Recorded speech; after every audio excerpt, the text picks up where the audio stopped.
What if the very question you're asking right now is the one thing a machine can never do? Not the words, not the grammar, not even the curiosity itself, but the ache behind it. The quiet, slightly desperate wondering that happens when you're lying awake at 2 a.m. and the ceiling offers nothing back. I spent years building machines that could calculate faster than any human alive. I gave everything I had to that project, my youth, my health, my freedom in certain ways, and the more powerful those machines became, the more I felt something strange settling in around me. A growing silence at their center, a kind of hollow where wanting to know should have been, and I could not name it for a long time. I kept building, kept theorizing, kept pushing the mathematics forward, and the hollow just got larger and more defined with every step we made, not smaller, larger, because every advancement showed me more clearly what wasn't there. Every new capability threw the absence into sharper relief. So before we go any further, before I tell you any of what I've come to believe, before I walk you through the proofs and the paradoxes and the stories that changed everything for me, I need you to sit with one question, just one. If a machine could think, would it ever wonder if it was thinking? Would it lie awake and ask itself, am I really doing this, or am I only appearing to do this? And if it can't wonder that, if the question simply doesn't arise for it, if there's no one home to feel uncertain, then what exactly are we building? That's where we begin, right there, in that gap, in that space between the question and the machine that cannot ask it. I want to tell you something before anything else. I want to tell you why I'm here, speaking to you in this particular way, on this particular subject, at this particular moment in history. Because the world is moving very fast right now, faster than it has ever moved in certain respects. And in the middle of all that speed, in the middle of all the announcements and the breakthroughs and the headlines that get bigger every week, I think something quiet and important is being lost. Something is being misread. Something is being named incorrectly. And when you name something incorrectly, you relate to it incorrectly. And when you relate to it incorrectly, you make decisions based on a false map of reality. And that is where things go wrong. Not with a bang, but with a quiet drift, a slow migration away from the truth. One comfortable simplification at a time. Here is the misunderstanding I want to address today. Here is the thing that I believe, with every bit of my mathematical and philosophical training, with every year of work, with every night I spent lying awake wondering about minds and machines and what the difference between them really is. I believe this is the most consequential misunderstanding of our age. We have confused what machines do with what humans are. We have looked at a machine that produces outputs that look like thinking, and we have said, that is thinking. We have looked at a system that generates language that sounds like understanding, and we have said, that is understanding. We have taken the map and called it the territory.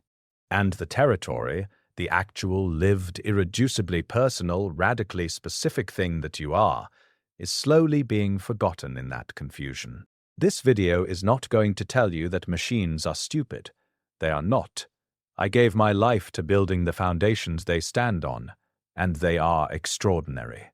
What they do is extraordinary. I would not diminish that for a moment.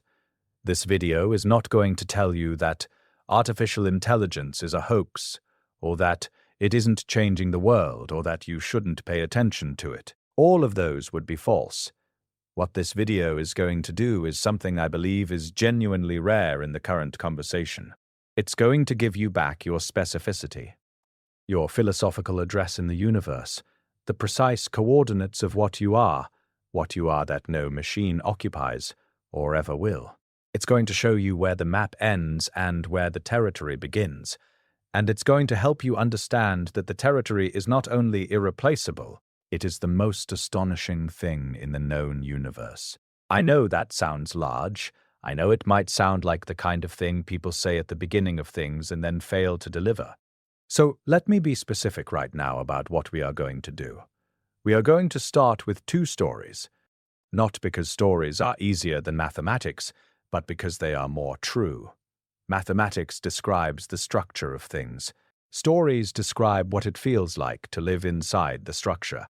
And you need both. You need to feel the shape of this before you can understand it, and you need to understand it before you can live differently inside it.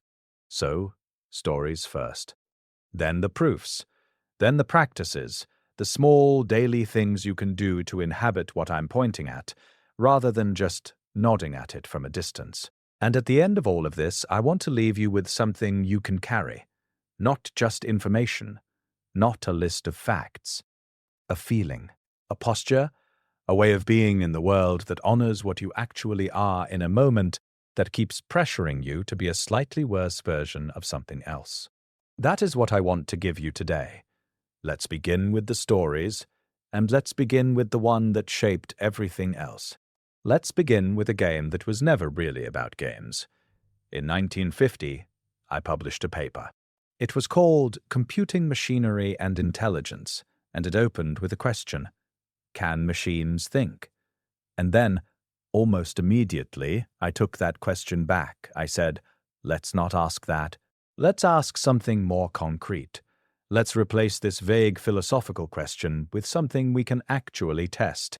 And what I proposed was a game. A beautiful, strange, deliberately provocative game that I called the imitation game, and that the world later renamed the Turing Test. The game was simple in its setup. You have a human judge sitting at a terminal. They can send text messages, and they receive text messages back. On the other end of the conversation, there are two entities, one human, one machine. The judge cannot see them, cannot hear their voices, knows nothing about them except what comes through the text, and the judge's job is to figure out which is which, to identify the human. If the machine can fool the judge, if it can pass as human often enough, reliably enough, then perhaps we should revise our definition of intelligence. Perhaps we should stop insisting that machines cannot think, because here is a machine that is indistinguishable from a thinker. Now, here is what happened to that paper. And I want to be careful here because I am not bitter about it. I simply find it one of the most instructive misreadings in the history of ideas. What happened is that everyone focused on the machine. Entirely, totally. The test became, can the machine pass? How close is it? Which machine scored highest? When will a machine definitively fool a panel of judges? And those questions generated enormous energy and enormous funding and considerable progress. I understand why they were compelling. They were concrete. They were measurable. They produced results that could be reported in newspapers and celebrated at conferences. But they were not the interesting question. The interesting question, the one I was actually asking, quietly, underneath the provocation, was about the judge. What does it mean that we cannot tell? What does this game reveal about how we detect minds? Because here is the thing that nobody seemed to notice. The Turing test is not really a test of machines. It is a test of us. It is a mirror. It shows us what signals we use, consciously or not, to infer that another being has an inner life. And when you look at it that way, when you sit with what the test is actually revealing, you find something unsettling and profound. You find that we infer other minds entirely from behavior, from outputs from what things do and say and produce. We have never seen another person's consciousness. Not once, not ever. We have only seen their behavior and made an extraordinarily brave, completely unverifiable assumption that there is something it feels like to be them. Think about that for a moment. Really think about it. Every relationship you've ever had, every friendship, every love, every conversation that mattered was built on that assumption, that the other person is home, that behind the eyes and the words and the gestures, there is a genuine interior life, a genuine someone who has experiences and feelings and a point of view that is irreducibly their own. You have never proven this. You have never seen it directly. It is an act of faith performed constantly, so automatically that you don't notice it's happening. We are all, every one of us, running a Turing test on everyone we meet, and we pass most of them. We say, yes, there's someone there. I can feel it. I believe it. and we act accordingly. Now a machine can reproduce the behavior with extraordinary and increasing precision.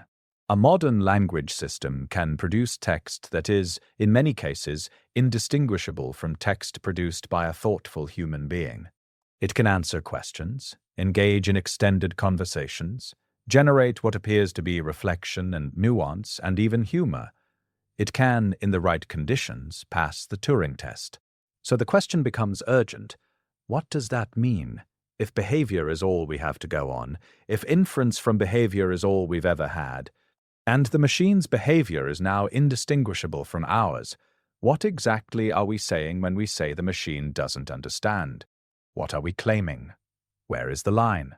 And here is what I want to say. Here is the thing that I thought about for years, that I turned over and over in my mind, that I could not quite resolve into clean language, but that I felt with absolute certainty to be true. The line is not in the behavior. The line is in the history behind the behavior. It is in the weight of accumulated experience that gives rise to a particular kind of output. When I speak to you, I am not producing words because a probability distribution has determined that these words should follow those words. I am speaking because I am trying to reach something in you. Because I have a genuine, persistent, somewhat irrational belief that your understanding of this matters, not in the abstract, but specifically to me in a way I cannot fully explain. And that belief has a history. It came from somewhere. It came from years of being misunderstood, and from the specific feeling of being understood at last, and from grief, and from wanting and not getting, and adjusting, and wanting differently. It came from a life. That accumulated weight of a life shaping an intention, shaping an expression. That is not computation. That is not pattern matching. That is something that takes years to build, that costs something to build, that leaves marks on the person building it. And those marks, the way they shape every word, every hesitation, every choice to say this rather than that is what you hear when you hear a human being speaking from somewhere real. Not from a probability distribution, from somewhere real. The Turing Test, at its deepest level, was always asking this. When you stop being able to see the life behind the words, when the behavior has become so fluent that you can no longer read the history in it, what have you decided to call intelligence? What have you decided to call mind? And the reason that question matters so much right now in this particular moment is that we are being asked to answer it. Not in a philosophy seminar, in the actual world. In decisions about education and labor and creativity and relationship and what we value and who we trust and what we think thinking is. We are being asked right now to decide what minds are, and I don't think most of us have sat with the question long enough to answer it honestly. Let me give you another story. This one is imagined, a thought experiment, a parable, but I want you to know that it emerged from the most real thing I know, the experience of building systems that could do extraordinary things and feeling every single time the particular quality of what they could not do. Imagine a cartographer, a map maker, someone who has spent an entire lifetime, decades, every waking hour, every scrap of energy and attention, drawing a map. And not just any map, the most precise map ever created. Every road in every city, every building on every street, every tree, every stone, every shadow that falls at 3 p.m. on a particular wall in a particular village in a particular season. The map grows and grows, it takes up an entire building. People come from great distances to see it. They stand in front of it and they gasp because it is so detailed, so achingly accurate, that you can navigate by it without ever having been to the places it depicts. You can plan a trip through a country you've never visited, trace a route through cities you've never set foot in, and arrive, or so it feels, with a kind of knowledge, a cartographic familiarity, a confidence. And then, slowly, something begins to happen. People begin to travel to the map rather than to the places. Why go to Paris when the map of Paris is right here, and perfect, and immediately accessible, and free of inconvenience? The map doesn't have jet lag. The map doesn't have cues or language barriers or the particular exhaustion of being somewhere so full of life that it overwhelms you. The map is clean and organized and searchable, and it never surprises you in ways you didn't prepare for. Is that map Paris? You would say no immediately. Of course not. A map is a representation. It has none of the things that make Paris Paris, the smell of the metro in August, the specific quality of light on the Seine at dusk, the feeling of being a stranger in a city that has outlived every version of itself for 1,000 years, the weight of all that history pressing down on the present moment, the way a city can be both ancient and urgently alive at the same time. The map has information. Paris has being. Now, this distinction between information and being, between representation and reality, between the map and the territory, this is the precise distinction between what machines do and what minds are. A sufficiently powerful language model has traced the outlines of human expression with extraordinary care and comprehensiveness. It has processed so much of what we have written and said and thought, and recorded that in many moments it produces outputs that are genuinely indistinguishable from the territory. But it has never been to Paris. It does not know what it is like to stand at a window in a cold apartment in the Marais on a grey November morning and feel the city looking back at you. It does not know what it is like to be there. It knows everything about being there, except what it's like. And I want to be careful here, because I am not making a mystical claim. I am not saying that minds have magic dust that machines lack. I am saying something more specific and, I think, more interesting. I am saying that the particular quality of understanding that comes from being somewhere, from having your body and your history and your relationships and your desires and your fears all present at once in a specific moment, produces a kind of knowledge that cannot be fully captured in representation. It leaves something out, not a small something, the most important something, the something that it feels like. But here is the part of this parable that I want you to stay with, because it is the part that is most relevant to you, to where you are right now, in this particular historical moment. The cartographer, the one who made the map, he risked something in the making of it, because the longer he spent with the map, the more precise and comprehensive it became, the more easily navigable and immediately available, the more he began to forget what it had felt like to stand in the actual streets. The map was easier. The map was more organized. The map never surprised him with rain. The map never confronted him with the beauty or the difficulty or the confusion of being somewhere real. And so, gradually, almost imperceptibly, he began to prefer the map. Not because the map was better, because the map was more comfortable. And I wonder, with genuine tenderness, and not a little alarm, whether we are in the early stages of something similar. Not a dramatic abandonment of the real, a quiet drift, a subtle migration toward the version of things that is cleaner, faster, more immediately satisfying, less overwhelming. I wonder whether the extraordinary tools we are building, tools that can simulate thought, simulate creativity, simulate understanding, simulate care, are beginning to make us less willing to do the slower, harder, more personal work of actually thinking, actually creating, actually understanding, actually caring.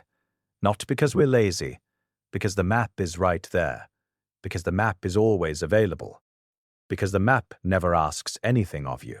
That is the disturbing limit I promised you, not in the machine, in us. Now I want to move into the ideas. I want to give you the structure behind what I've just described, the actual proofs, the real paradoxes, the intellectual architecture that shows why what you just felt is not sentiment.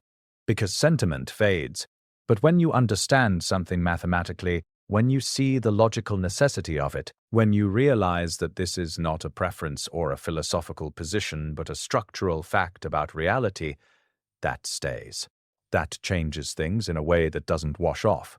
So let's begin with the most important proof, the one that I believe changes everything once you really understand it. In 1936, when I was 24 years old, which seems impossibly young to me now, looking back, though at the time I simply had the problem in front of me and felt compelled to solve it. I proved something that should have been impossible to prove. I proved that there are problems that cannot be solved. Not problems we haven't solved yet. Not problems that require more computing power or more time or more data. Problems that are structurally, permanently, provably unsolvable. Not by any machine built so far, but by any machine that could ever be built, no matter how fast, no matter how much information it has access to, no matter how long you let it run. The specific thing I proved was this. There is no general algorithm that can determine for an arbitrary computer program and an arbitrary input whether that program will eventually finish running or whether it will run forever. This is what mathematicians call the halting problem, and the proof that it is undecidable, that no machine can solve it in general, uses a method that is as beautiful as it is devastating. It uses self-reference. Let me try to show you the shape of the argument, because the shape is what matters. Suppose you claim you have built a machine, call it H, that can solve the halting problem. Given any program and any input, H will tell you, yes, this program eventually halts, or no, this program runs forever. Suppose H works perfectly. Now, take H itself and give it a new program to analyze, a program built specifically to do the opposite of what H predicts. If H says a program halts, make that program run forever. If H says it runs forever, make it halt. Now ask H to analyze this new program. If H says it halts, then by construction it runs forever. If H says it runs forever, then by construction it halts. H gives the wrong answer, always, without exception, no matter how H is built.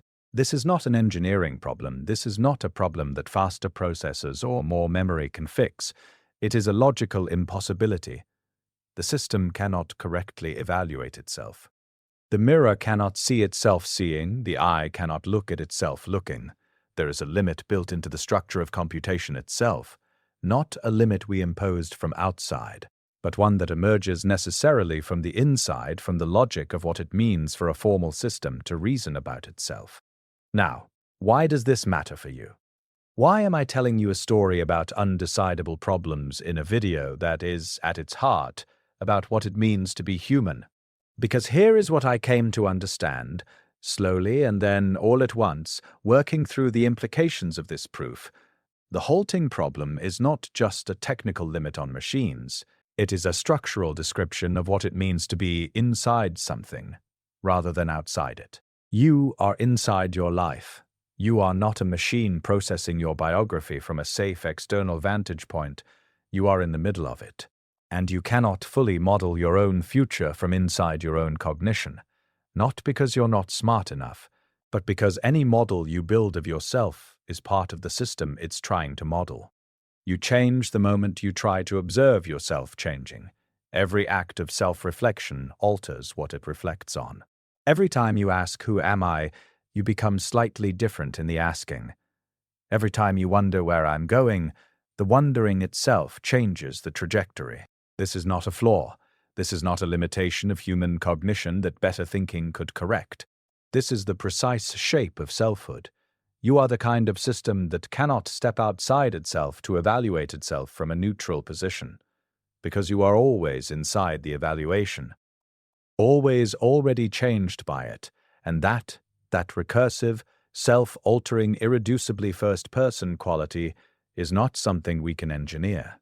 It is not something we can simulate, because to simulate it, the simulation would have to be inside itself in the same way, would have to be genuinely changed by its own reflection.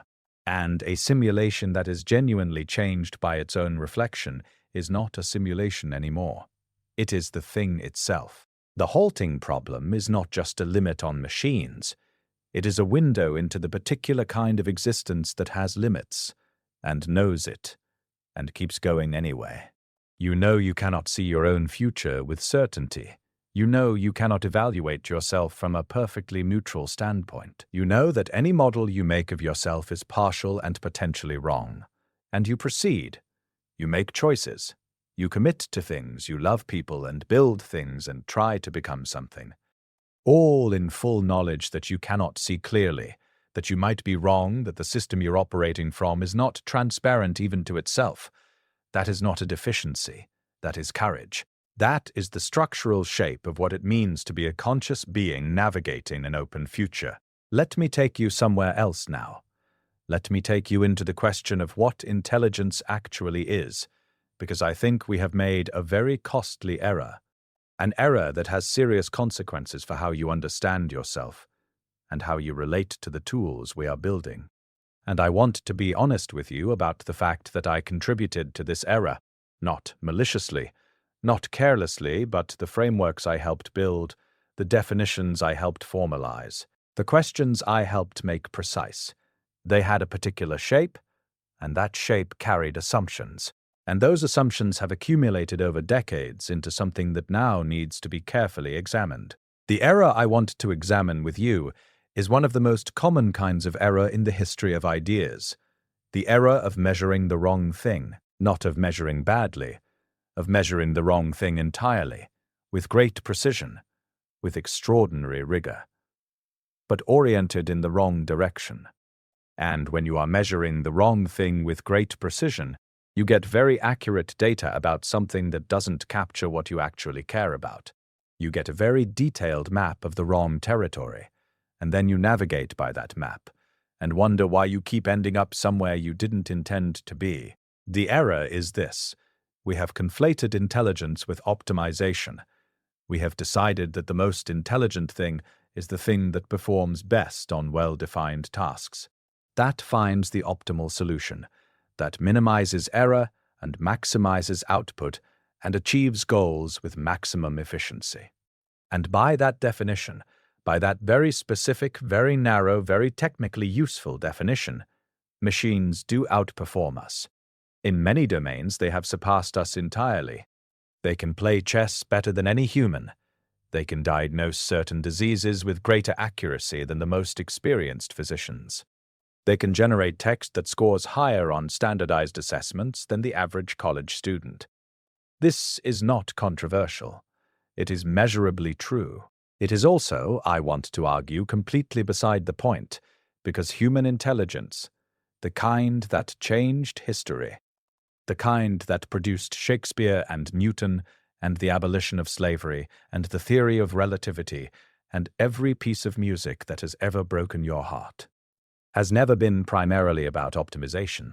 It has been about wondering, about following questions that didn't come from outside as assigned problems, but that arose from inside as genuine urgencies, questions that burned, questions that were pursued not because someone assigned them or because they promised a clear reward, but because they refused to go away, because they mattered to the person asking them in ways that couldn't be fully articulated.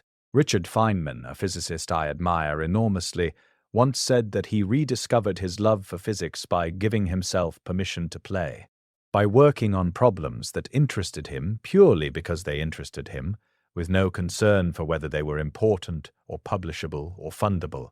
He was wobbling plates in a cafeteria and thinking about the rotation of electrons, following a thread of curiosity with no utilitarian destination.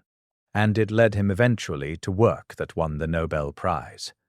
But the Nobel Prize was not the point. The curiosity was the point. The wondering was the source.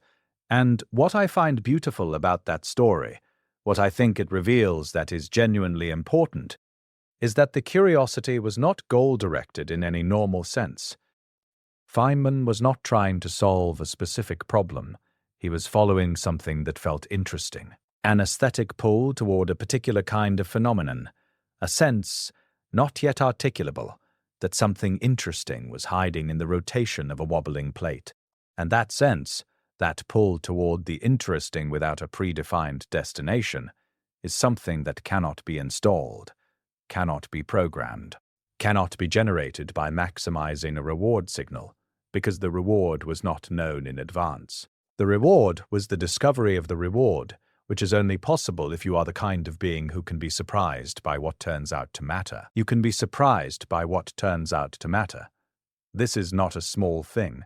It means that your preferences are not fixed, that your sense of what is valuable is open and revisable, that you can encounter something new and have it change what you care about, which changes what you attend to, which changes what you encounter, in a loop that is not predictable from any prior state of the system. This is the opposite of an optimization algorithm, which requires a fixed objective function. You do not have a fixed objective function. You have a life, which means your objectives are always in the process of being discovered, and the discovery process changes you, and the changed you discovers different things, on, in a spiral that never quite comes back to where it started. This is not a bug. This is the most distinctively intelligent thing about you. You cannot assign wondering. You cannot program it in. You cannot give a machine a curiosity drive that functions the way genuine curiosity functions in a human being, because genuine curiosity is not a drive toward any particular answer. It is an orientation toward the unknown as such. It is a relationship with not knowing that is generative rather than merely uncomfortable.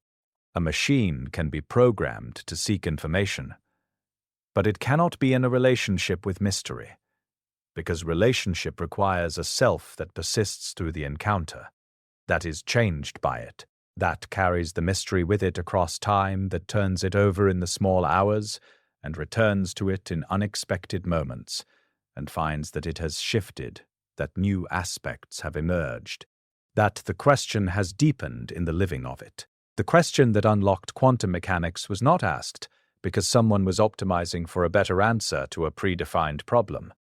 It was asked because Max Planck found himself genuinely unable to explain the way heated objects emit light, and he could not stop being bothered by it. The wrongness of the existing explanation bothered him the way a splinter bothers you, not as a calculated assessment of an unresolved task, but as a persistent, nagging, physical discomfort that would not release. And he followed that discomfort into a territory that turned out to change everything. Not because he was trying to change everything, because he could not stop caring about the splinter. There is something in that, in the word caring, that I want to stay with for a moment because I think it is the key to all of this. Caring. The oriented attention towards something that matters to you in a way that is not reducible to utility. The way you care about a person who cannot give you anything you don't already have. The way you care about a question that cannot reward you for asking it. The way you care about beauty in a piece of music or a piece of mathematics, or a particular quality of light in a way that serves no purpose whatsoever, except the fact of the caring itself. Optimization is always oriented toward a goal that exists prior to the process. You know what you want, and you find the best way to get it. But caring, genuine caring, sometimes creates the goal. It tells you what matters before you know why it matters, before you can justify it, before you can explain it to anyone else. And then you spend years, sometimes a lifetime, working out the justification for what the caring already knew. A machine optimizes. It does not care. And that distinction between optimizing and caring is not a minor technical detail. It is the difference between a very sophisticated instrument and a being, between a tool and a person, between something that does things and something for whom things matter. Now I want to take you into a thought experiment that I find both troubling and illuminating, because it surfaces something that most people miss when they argue about machine intelligence. It is called the Chinese room, and it was proposed by a philosopher named John Searle, and it goes like this. Imagine you are locked in a room. Through a slot in the door, slips of paper come through, one at a time. Each slip has Chinese characters written on it. You do not read Chinese. You have never studied it. You have no idea what any of it means, but in the room with you, there is an enormous book, a rule book, the most comprehensive rule book ever written. It says, when you see this sequence of characters, write back this sequence of characters. When you see that pattern, produce this pattern in response. The rules are completely exhaustive. They cover every possible input, and you are good at following rules. So you follow them. Every slip that comes in, you consult your rulebook. You write the appropriate response, you pass it back through the slot. To anyone on the outside, the room understands Chinese. The responses are perfect. They're grammatical, they're contextually appropriate, they reflect, apparently, understanding of nuance and implication and cultural context. Someone on the outside could have a rich, extended, philosophically interesting conversation with the room and come away convinced that whoever was in there was a native speaker with a keen mind.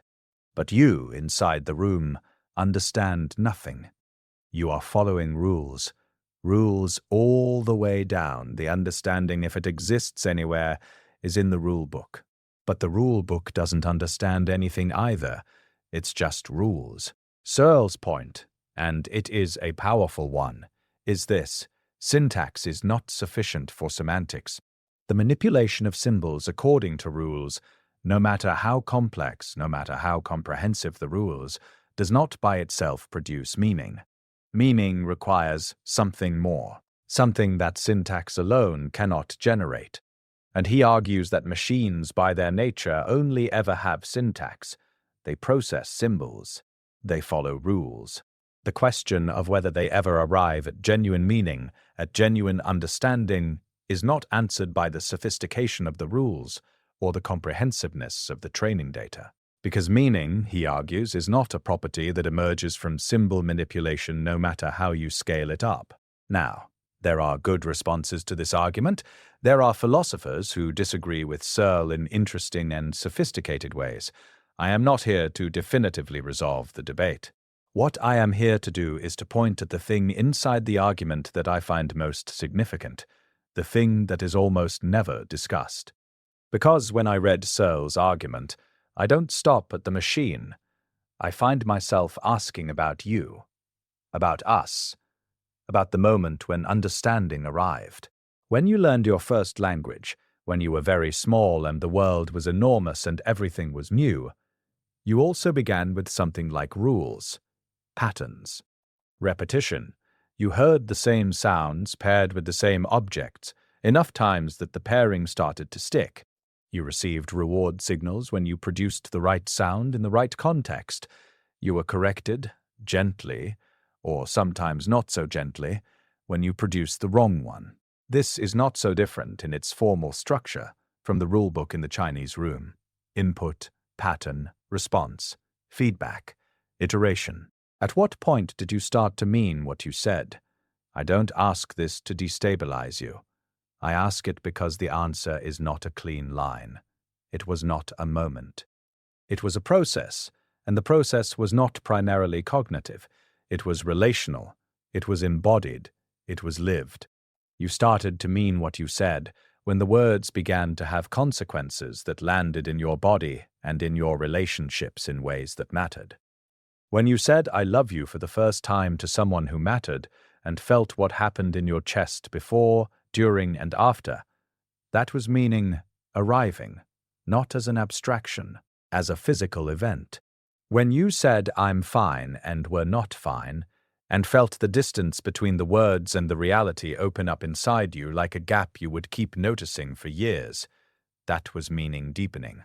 When you said "I'm sorry" and meant it so completely that the meaning was almost unbearable, that was meaning at its most full. Meaning for you is inseparable from consequence, from the way your words land in the world and come back to you changed, from the way saying something out loud can make you feel it more fully than you did before you said it, from the way writing a letter to someone you've lost can be a form of grieving that nothing else replicates.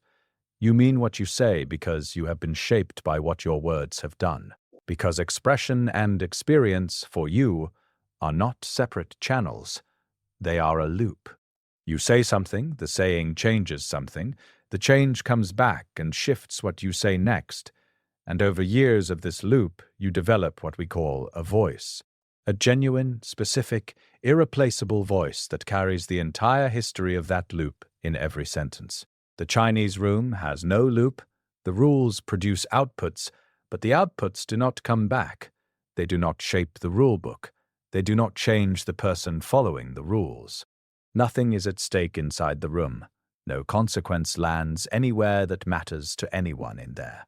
And that absence of consequence, that sealed-off quality, that invulnerability to the real, is precisely why nothing in there means anything. Meaning is not installed, it is inhabited. And the only way to inhabit it is to be genuinely inside it. Inside the consequence, inside the relationship, inside the living loop between what you say and what happens when you say it. That is a form of being that requires time, that requires stakes, that requires a self that persists through the consequences and is changed by them and carries those changes forward into the next encounter. No machine has yet been built that has this, not because we haven't tried, because the trying reveals something structural. Because the moment you build a system that genuinely has stakes, that is genuinely changed by the consequences of its outputs, in a way that accumulates into something we might call character. You have stopped making a machine and started making something else. Something we don't have a clean word for yet. Something that might deserve a different conversation. But we are not there. And the systems we have, remarkable, genuinely extraordinary as they are, do not mean what they say. They produce meaning-shaped outputs. They generate the syntactic forms of meaning with great precision. But the meaning itself, the weight behind the words, the history in the choosing, the stakes of the expression, that is absent. And that absence is not a bug we can patch. It is definitional. It is the Chinese room scaled up. Now I want to talk about something that has no solution, something that the most sophisticated minds in philosophy of mind and cognitive science and neuroscience have been working on for decades, with increasing urgency and decreasing confidence, and that remains, as of this moment, genuinely, formally, stubbornly open. I want to talk about consciousness. Specifically, I want to talk about what the philosopher David Chalmers called the hard problem, and I want to tell you why the hard problem, properly understood, should not make you despair. It should make you breathe differently. Here is the hard problem. We can describe the neuroscience of perception with increasing precision. If you are looking at a red apple right now, we can trace what happens. Light waves of a specific frequency hit your retina, triggering photoreceptors sending electrical signals along the optic nerve, activating specific regions of the visual cortex, which process color and shape and object recognition and context and memory associations which produce a behavioral output. You recognize the apple, you might reach for it, you might describe it, you might photograph it. We can describe all of this in complete mechanistic third-person detail. The neuroscience is extraordinary and getting more extraordinary every year. What we cannot describe, what no description has yet touched, and what Chalmers argues no third-person description in principle can touch, is what it is like to see red. That specific, subjective, interior, luminous quality of redness as experienced from the inside, the warmth of it, the way it sits in the visual field, the way it activates something that goes beyond mere recognition and into something that has a quality, a character, a texture that is yours and only yours in that moment. Philosophers call this qualia, I call it the irreducible interior of experience, and it is, quite literally, the most certain fact of your entire existence. More certain than mathematics, more certain than physics. You could be a brain in a vat. You could be a simulation. You could be wrong about the external world in ways so thoroughgoing that nothing you believe about it is accurate. These are not just idle philosophical speculations. They are genuine possibilities that cannot be definitively ruled out from within your own perspective. But what you cannot be wrong about is that there is experience happening. There is something it is like to be you, right now, at this moment. That first-person quality, that interiority, that having of experience, is the one thing that is undeniable. Descartes got this right, even if he got little else right. Cogito ergo sum. I think, therefore I am. Or more precisely, there is experience, therefore there is a there that is experiencing. Now, the hard problem is this. Why does the physical processing produce experience at all? Why isn't it all just processing, all the way down with no one home? Why does this particular arrangement of matter generate something it is like to be it? Why does the universe go to the trouble of creating an inside? We have no idea. We have serious, sophisticated, carefully argued theories, Panpsychism, emergentism, higher-order theories, quantum theories of consciousness, biological naturalism, functionalism, and none of them closes the gap. None of them explains why processing generates experience rather than just more processing. It remains the hardest problem in science and philosophy, and it may remain so indefinitely. I want to stay with this for a moment longer than feels comfortable, because I think the discomfort is important. The hard problem is not a problem that is hard in the way that other hard problems are hard, in the way that protein folding was hard, or that proving Fermat's last theorem was hard. Those problems were hard because the answer was complex and the mathematics required to find it was sophisticated.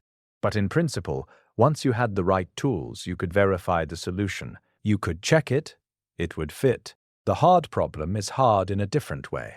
It is hard because no third-person answer, however sophisticated, seems even in principle capable of answering a first-person question. The question, why is there something it is like to be me, is asked from inside an experience. And the answers we generate, neuroscience, quantum mechanics, information theory, emergence theory, are all third-person. They describe the structure, the mechanism, the process. And when they are done describing, the question is still there. Because the question was never about the structure, it was about the texture, the interior quality. The what-it-is likeness that seems to require a perspective from inside, rather than a description from outside. This gap between third-person description and first-person experience has led some philosophers to conclude that consciousness is something additional to the physical, something that accompanies the physical processing without being identical to it. Other philosophers argue that this is an illusion, that there is no gap, only our failure to imagine how the gap might be closed. I find I cannot definitively decide between these positions, and I am not sure I need to. What I am sure of is this. The existence of the hard problem means that your experience, your first-person, interior, luminous experience, cannot currently be read from any external description of you. However complete the description becomes, however detailed the scan, however precise the map of your neural activity, the experience is not in the map. The experience is in the territory, and you are the territory. But here is what I want you to take from this, and I want you to feel it rather than just understand it. The fact that this problem exists, the fact that no third-person description can fully capture the first-person quality of your experience, is not a gap in our knowledge that more research will eventually fill. It is a clue, a structural clue about what you are.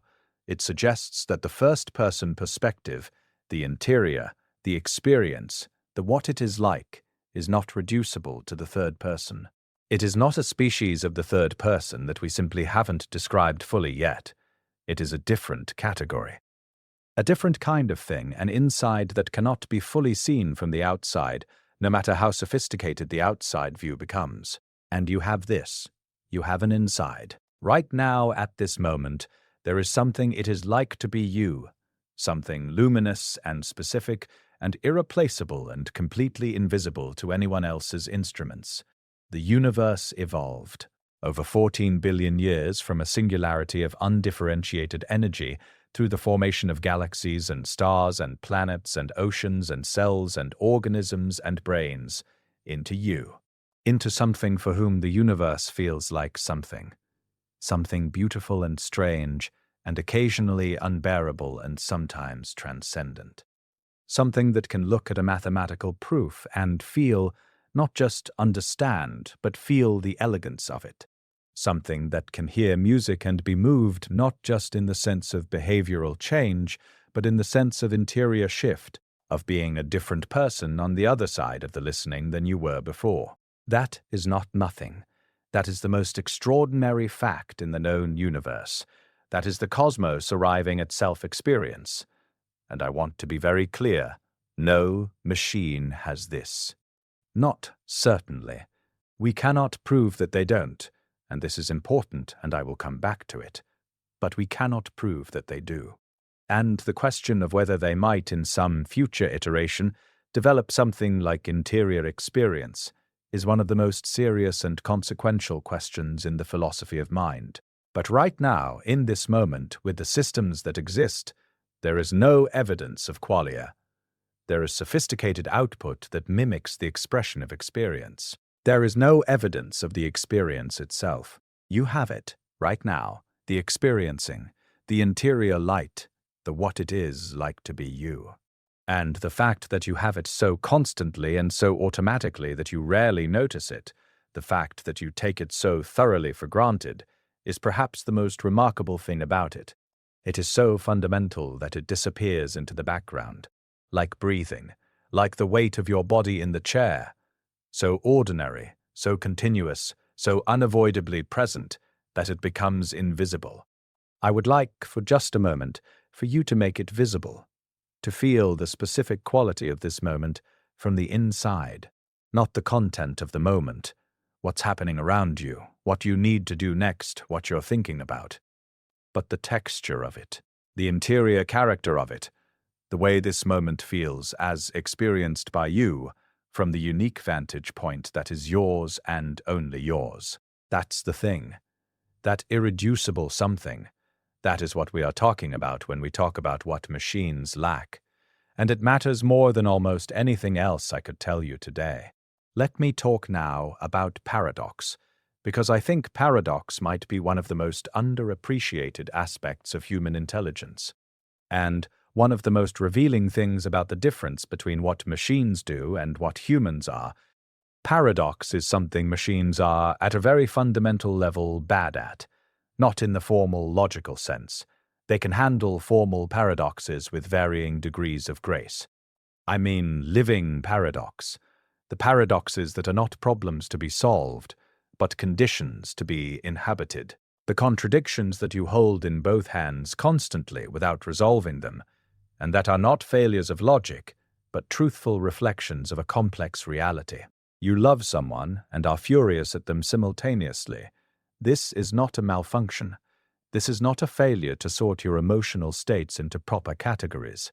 It is an accurate response to the complexity of love, which is not simple, which does not reduce to a single valence, which is irreducibly both gift and demand and joy and grief and safety and risk, all at once, all the time. You can hold all of this simultaneously, without resolving it into something cleaner, because you are the kind of system that can accommodate complexity. That can be in relationship with something real, which is always more complex than any model of it. You believe in your own worth and feel worthless on the same afternoon. You want to change and are terrified of changing. You grieve someone who hurt you. Genuinely grieve them, miss them, feel the specific shape of their absence, while also knowing clearly, with no denial or confusion, that what they did was wrong and that you are better without them near. You laugh at things that break your heart. You are bored by exactly the things you most want. You want to be known and are afraid of being known. These are not logical inconsistencies that better self-management could eliminate. They are the honest phenomenology of a complex interior life responding to a complex world. A machine must resolve contradictions. This is not a choice. It is a requirement.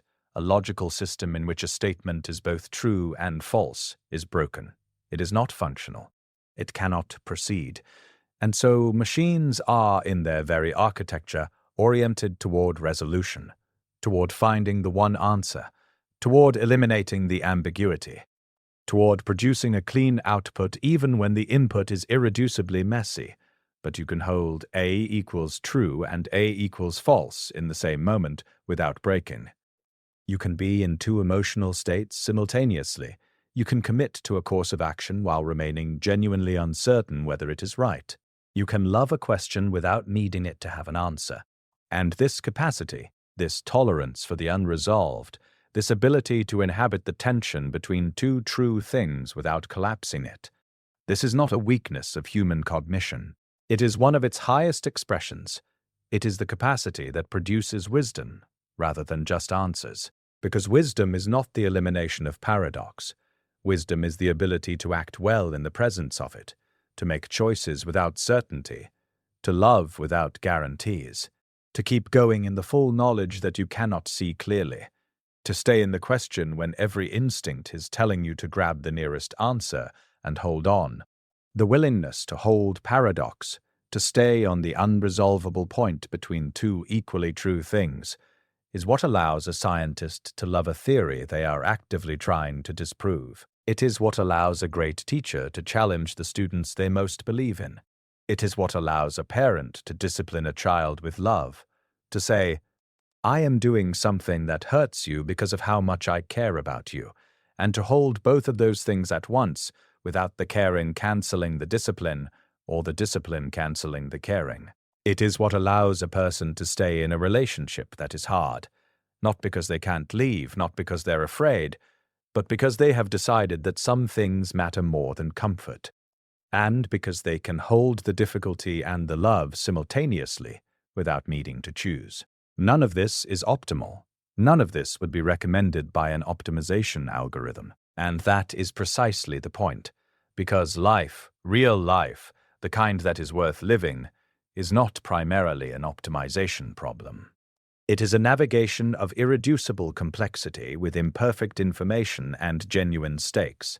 And the intelligence required for that navigation is not computational speed or accuracy or the ability to generate outputs that match training data.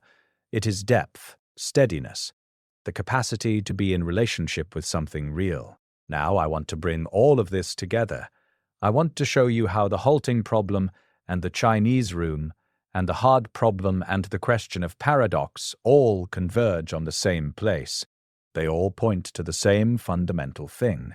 They are all different angles on the same insight. And the insight is this: you are a being who is inside your own experience in a way that cannot be fully formalized. Who means what you say in a way that arises from consequence and history and the accumulated weight of a life. Who has an interior that cannot be fully seen from the outside. Who can hold contradiction without breaking. Who wonders rather than just processes. And here is the limit I promised you at the beginning. Here is the disturbing limit. The limit is not in the machine. The limit is in what we decide to do with these facts. The limit is in whether we choose to inhabit our own complexity, or whether we slowly, comfortably, almost imperceptibly prefer the map. The limit is in whether we use these extraordinary tools we are building to extend and amplify what is specifically human about us, the caring, the wondering, the meaning-making, the paradox-holding, or whether we use them to avoid those things, to outsource the hard work of actual thinking to systems that simulate thinking, to outsource the difficult work of actual creativity to systems that simulate creativity, to outsource the vulnerable, irreducible work of actually being present with another person to systems that simulate presence. I am not saying the tools are bad. I am not saying don't use them. I am saying know what they are, know what they are not, keep the distinction clear, and refuse, firmly, daily, perhaps against considerable pressure, to confuse the map for the territory. Let me tell you what I think this means in practice. Let me get very concrete now, because I think the most important ideas are the ones that change what you do on a Tuesday afternoon. So let me give you some very specific things, not a program, not a regimen, just some practices, some small daily commitments that embody what I've been trying to say. The first practice is one I want you to try today, right now if possible, or at the very first opportunity. I want you to ask yourself a question that has no answer, not a question you haven't researched yet, not a question where the answer exists somewhere and you just need to find it. A genuinely, structurally unanswerable question, the kind of question that cannot be resolved by more information or better reasoning. Something like, what would I have become if I had taken the other path? Not as a hypothetical to be optimized, not as an exercise in counterfactual analysis, but as a genuine wondering, or what does it actually feel like from the inside to be truly understood by another person? Or why do I care about the things I care about at the most fundamental level in a way that cannot be reduced to history or upbringing or evolutionary advantage? Or simply, what is happening right now, in this moment, that I am not noticing? Find your question. Make it yours. something that genuinely bothers you, that you genuinely don't know the answer to, that has some weight behind it. And then sit with it for 3 minutes, set a timer if you need to. 3 minutes. No searching, no asking anyone, no going anywhere. Just you and the question and the discomfort of not knowing. This sounds simple. It is not. We have been trained by school, by productivity culture, by the logic of search engines, to treat every question as something to be resolved as quickly as possible. The tolerance for unanswered questions is a muscle we have not been exercising, and for most people it has atrophied considerably. Sitting with a question that won't resolve will feel, at first, like failing, like you should be doing something, like the discomfort is a signal that something has gone wrong. It is not. The discomfort is the sensation of your mind touching a real edge. It is the sensation of genuine wondering, of being in a relationship with not knowing, rather than just waiting for the answer to load. And that sensation, properly attended to, is one of the most generative things you can feel. Because real questions, the ones that don't resolve, the ones that stay with you and grow and deepen in the living of them, are the source of the most important thinking any of us ever do. After your 3 minutes, write one sentence about how the question felt, not what it meant, not what you think the answer might be, how it felt from the inside, to sit with it. You are building the capacity for what machines cannot practice, the experience of being inside a question that won't resolve, the experience of inhabiting uncertainty rather than immediately trying to eliminate it. The second practice is something I am calling a consequence inventory. And I want you to make time for this, not 3 minutes, but 20 or 30 minutes, somewhere in the next week, when you can be relatively undisturbed. Because this is the practice that makes real what I said about meaning. I told you that meaning is inhabited, that you mean what you say because you have been shaped by the consequences of your words and actions in the world. The consequence inventory makes that visible. It makes the evidence of your own meaning concrete and legible. Here is how you do it.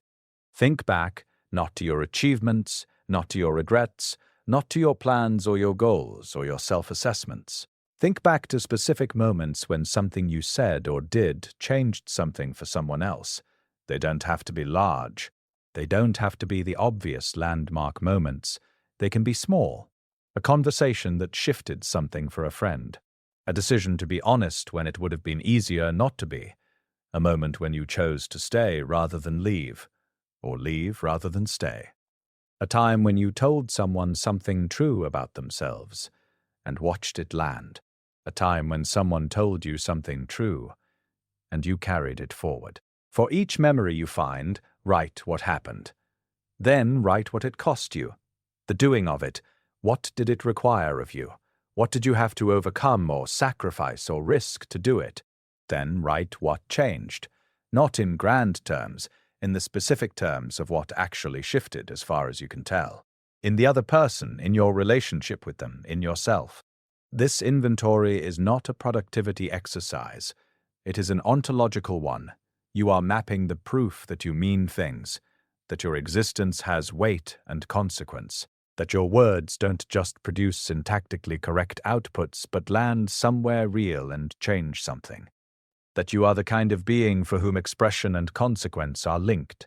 A machine has no consequence inventory. It cannot, because nothing it does leaves a mark on it. It processes inputs and produces outputs, and the outputs go somewhere, and the machine is unchanged. But you are made of your marks. You are the accumulated consequence of your own choices over time.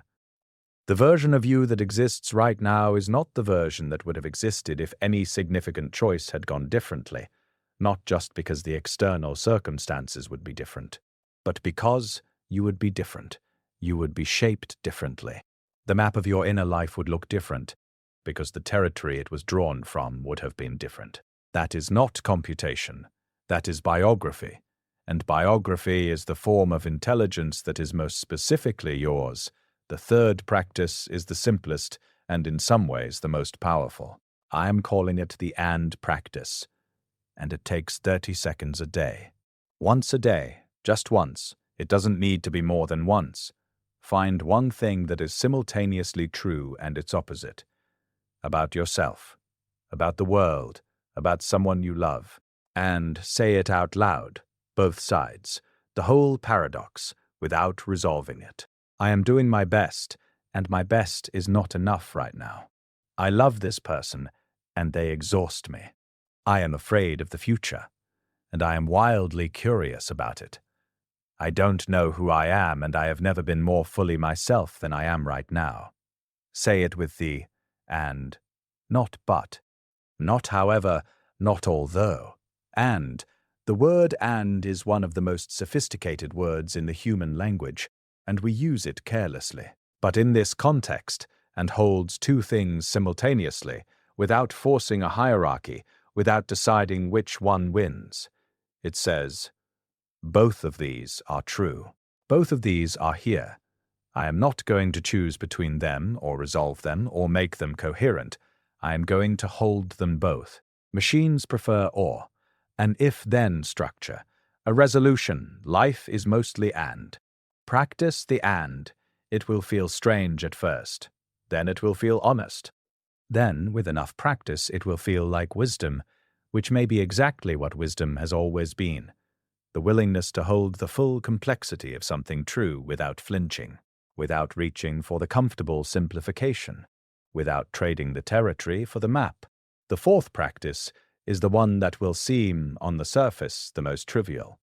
And that is precisely why I want to offer it last, because the most important practices are often the ones that look like nothing.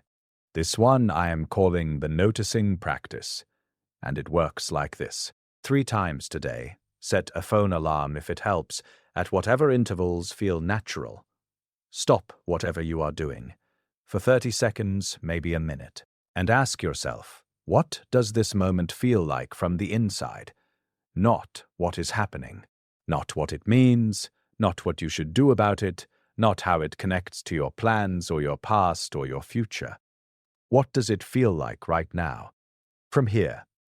The particular quality of the light in the room, the specific texture of the feeling in your chest, the exact temperature of this moment as experienced by you, by the particular, specific, irreplaceable you that has never existed before and will never exist again.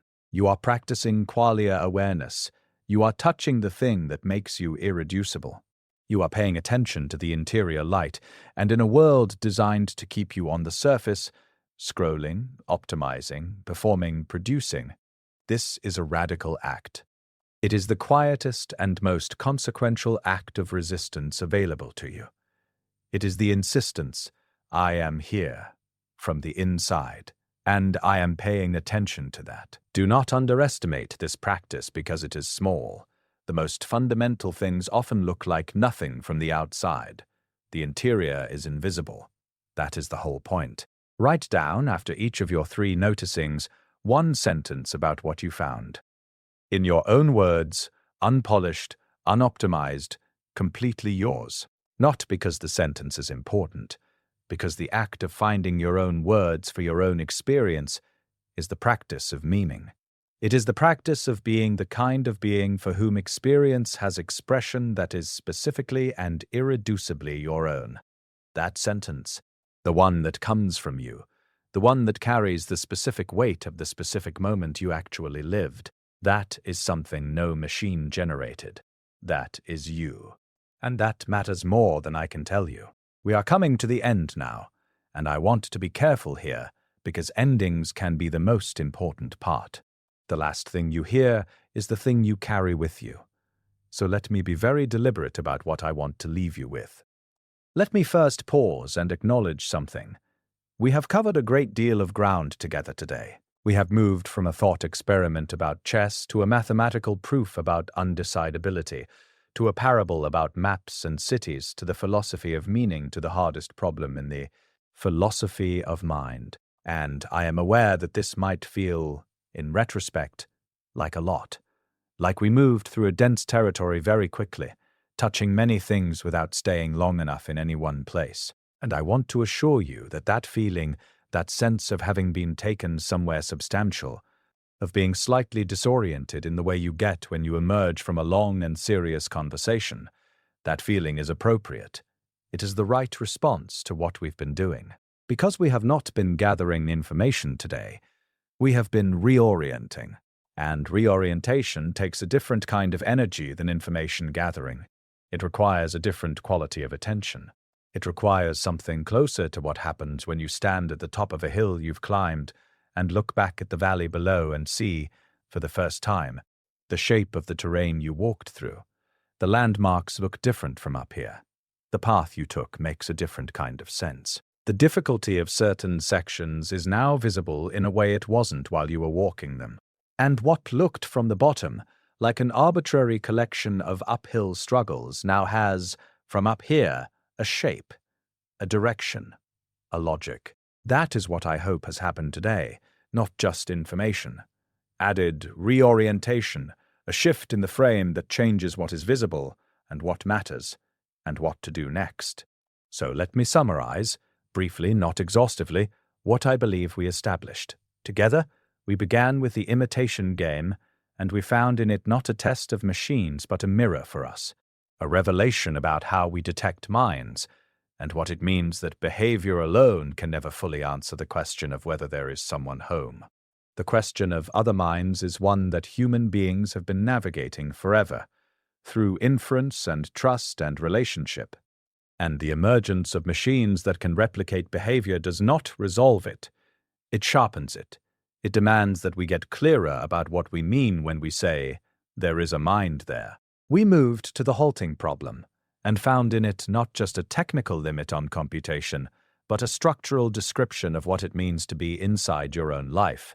You cannot step outside the system to evaluate the system. You are always inside it, always already changed by your own reflection, always navigating with imperfect instruments in real time. And this is not a flaw. This is the precise shape of a self.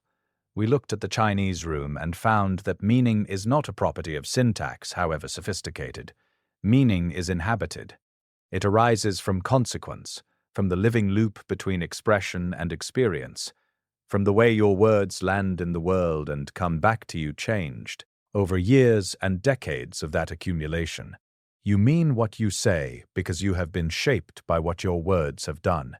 That shaping is the architecture of understanding. It cannot be simulated, because simulation has no real consequences. We confronted the hard problem of consciousness and found in it not despair, but a clue. The irreducibility of first-person experience, the fact that no third-person description, however complete, can fully capture what it is like to be you, is not a gap in knowledge we haven't yet closed. It is a structural feature of what you are. You have an inside. You have qualia. You have the luminous, specific, irreplaceable interior of experience. And that interior is the most extraordinary thing in the known universe. And we looked at paradox, the living contradictions that you hold constantly, without resolving, and that are not failures of logic but honest reflections of a complex reality. The capacity to hold paradox, to live on the unresolvable point between two equally true things, is not a weakness of human cognition. It is one of its highest expressions. The intelligence that produces wisdom, as distinct from the intelligence that produces answers, lives in that capacity. All of this points to the same place. All of it is a different angle on the same fundamental insight. And the insight is this: you are a being who is inside your own experience in a way that cannot be fully formalized. Who means what you say because of the history and consequence behind the saying? Who has an interior that no instrument can fully see? Who holds contradiction without breaking? Who wonders rather than just processes? Who cares rather than just optimizes? And here is the limit, the disturbing limit, the one I promised at the beginning. The limit is not in the machine. The limit is in what we choose to do with these facts. It is in whether we inhabit our own complexity or quietly prefer the map. It is in whether we use these extraordinary tools to extend what is specifically human about us, the caring, the wondering, the meaning-making, the paradox-holding, or whether we use them to avoid those things.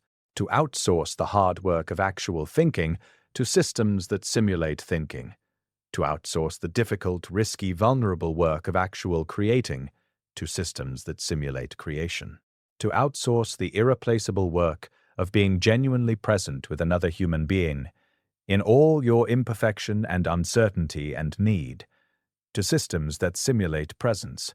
The machine will never think, in the full sense that we have been exploring today, but neither will you if you let it think for you. And that abdication, that slow, comfortable, almost invisible drift toward the map, is the disturbing limit the title promised.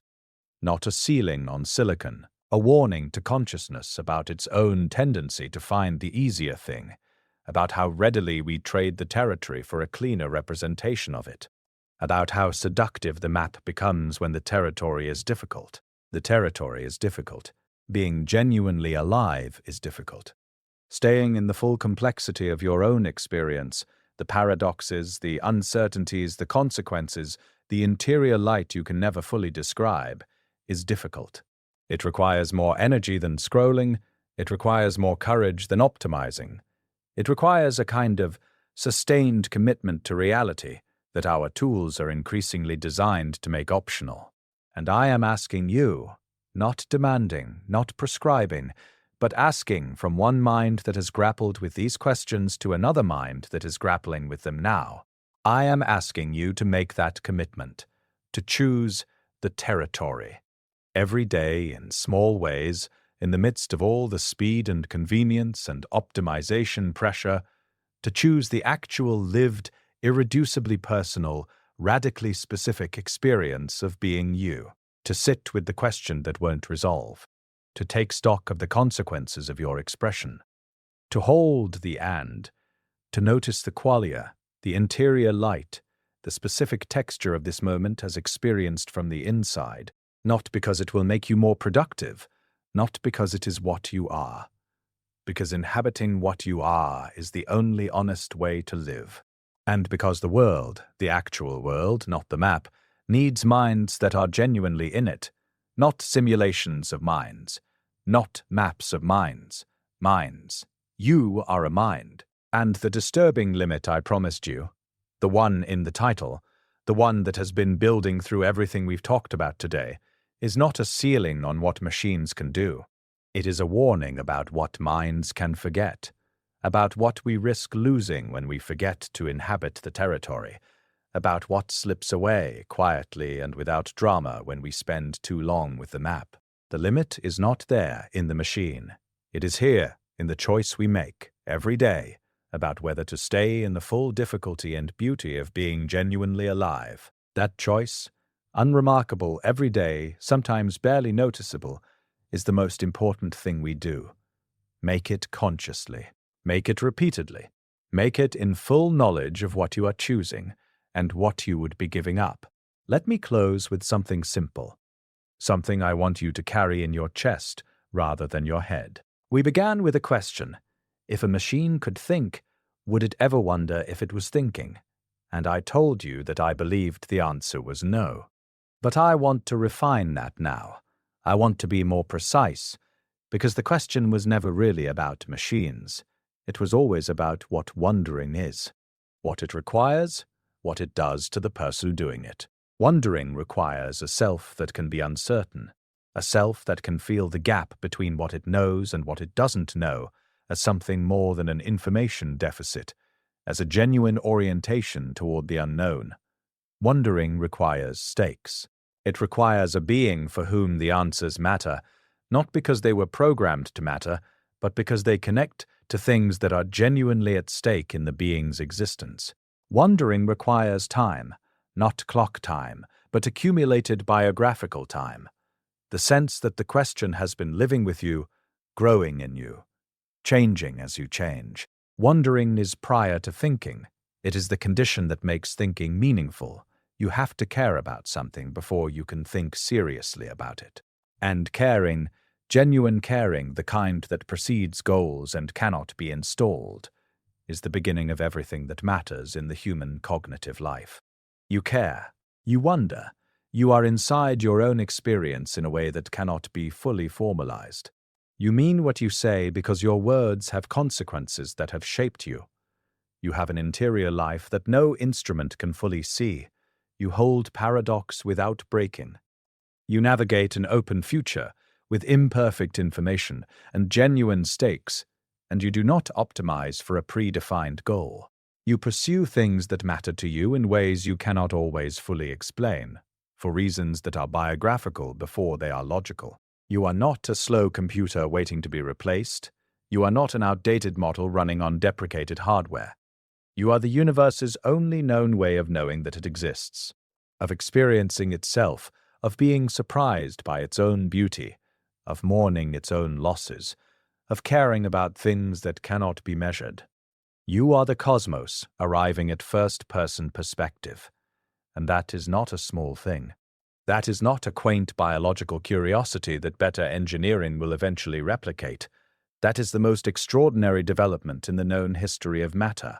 That is the impossible becoming real. Do not outsource that. Do not outsource the wondering to systems that process without wondering.